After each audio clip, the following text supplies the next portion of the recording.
Welcome to the Explainer. In the world of digital marketing, the opportunities are absolutely massive, but so are the risks. Today, we're going to break down this really complex web of regulations to help you navigate this high-stakes landscape safely and successfully. So here's our roadmap for today. We'll start by digging into this new marketing minefield. Then we'll try to decode the global rulebook. After that, we're going to go beyond just the law and talk about the ethics test. Then discuss building a privacy and security fortress. And finally, we'll give you an actionable playbook for responsible marketing. Digital marketing gives businesses these incredible superpowers to connect with customers. But with great power comes great regulation. We're not just playing in a competitive field anymore. We are navigating a minefield of legal, ethical, and security risks where just one tiny misstep can lead to huge fines, a damaged reputation, and a total loss of customer trust. And when I say the costs are high, I am not kidding. Just look at this number. In May 2023, the Irish Data Protection Commission hit Meta with a record-breaking €1.2 billion fine for violating the EU's GDPR. And the issue? It was all about transferring user data to the US without what the EU considers adequate protection. Basically, the data just wasn't as shielded from government surveillance as it would be inside the EU. Now, you might see that massive number and think, okay, that's a problem for the tech giants, not me. But here's the thing. The principles behind that fine, respecting user data, being transparent, and actually following the rules, those apply to every single business, big or small. And this is a really key takeaway. There is no single universal rulebook. The laws that govern your marketing, they change, sometimes dramatically, based on where your customers are. You absolutely need to know the specific guidelines for every single market you're in.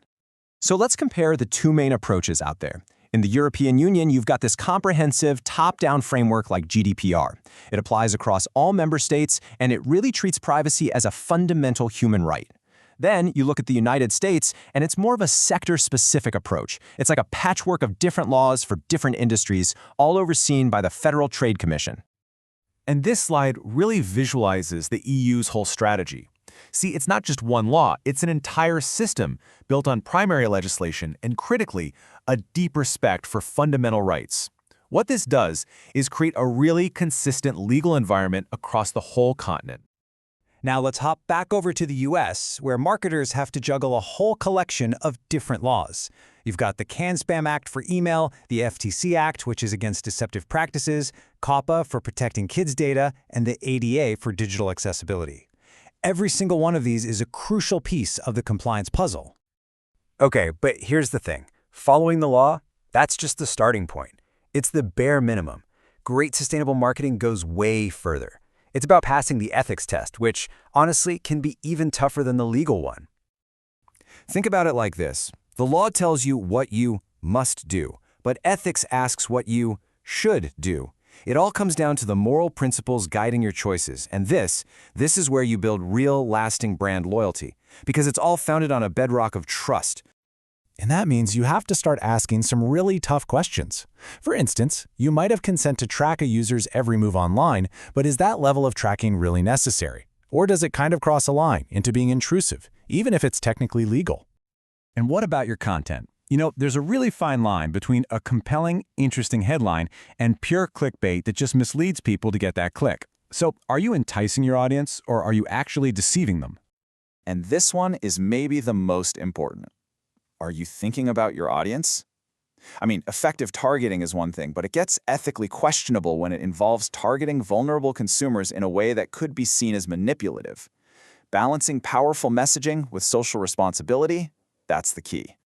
So all of these legal and ethical questions, they really point to one thing: the absolute need to protect customer data. Let's talk about how to build that fortress, and we'll start with the crucial difference between privacy and security. They sound similar, right? But they're really two sides of the same coin. Privacy is the what and the why. It's a customer's right to control how their data is collected and used. Security is the how. It's the actual protection of that data. So think of privacy as your policy, and security as the fortress you build to defend it. This slide shows both sides of that coin perfectly. On the left, you've got the digital shield, representing all the security measures you need. And on the right, A classic phishing email, a common threat designed to basically steal the keys to that fortress. And phishing is just the tip of the iceberg. As marketers, we have to be aware of this whole landscape of threats, from malware and ransomware that can lock up your data, to data breaches that can expose sensitive customer info and just completely destroy the trust you've worked so hard to build. Okay, we have covered the laws, the ethics, and the security risks. So now, let's put it all together. It's time to turn all that knowledge into action with a clear, straightforward playbook for responsible marketing. Here are 5 core strategies. It all starts with being truthful and fair in everything you say. Then, create clear internal policies and make accessibility a priority. Next, seek out partners who actually share your ethical commitments. And finally, never, ever stop learning, because this landscape is always changing. And here's what great ethical marketing looks like in the real world. This partnership between the LEGO Group and the World Wildlife Fund. It's just a perfect example of 2 brands with aligned values coming together to promote sustainability, which boosts their reputations and makes a real impact. So as we wrap things up, I want to leave you with this question to think about. We track clicks, conversions, engagement. It's an infinite sea of metrics. But in this complex new world, where a single breach of law or ethics can undo years of hard work, maybe, just maybe, trust is the only KPI that truly matters. What do you think?